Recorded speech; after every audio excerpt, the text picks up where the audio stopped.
sekasi? Gerai. Aš noriu tas skylę sutvarkyti dabar ant grindų. Žinau, valgot ar ne, atvežiau jums lašinių minkštų.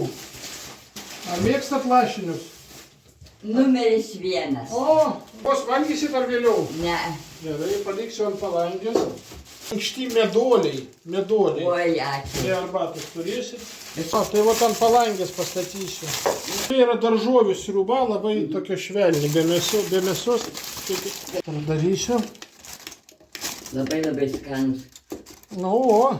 Kuras taip vaikščioti prie tokios skylės. Mes turim...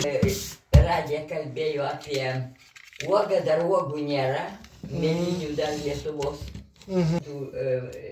Europos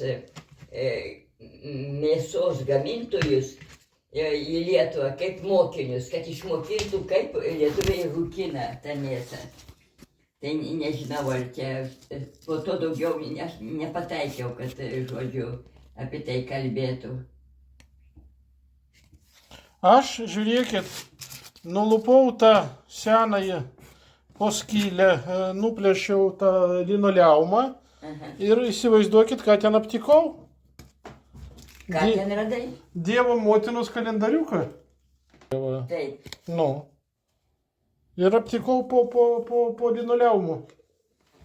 Nu, kaip būna. O man paveiksliuko šito trūko. Man nukrito šitas... Jis nukrito, matomai, ir tą skylę pataikė. Man... Klijus uždėti. Pas mane ant sienos kabo, bet čia buvo... Jūra ateidavo tik tai moterys. Nu ir šitą... Už 7 dienų eis pagauti. Tai supjausto lašinius į mažavimas, matyt, mums teigiamai veikia. Lašiniai ištepdavo žarnas, nes mes daugiausia lapus medžių valgėm. Lapus? Taip.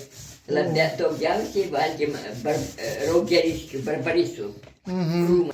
O aš šitą prie to buvau pridėjus dar ir... Jokios skylės?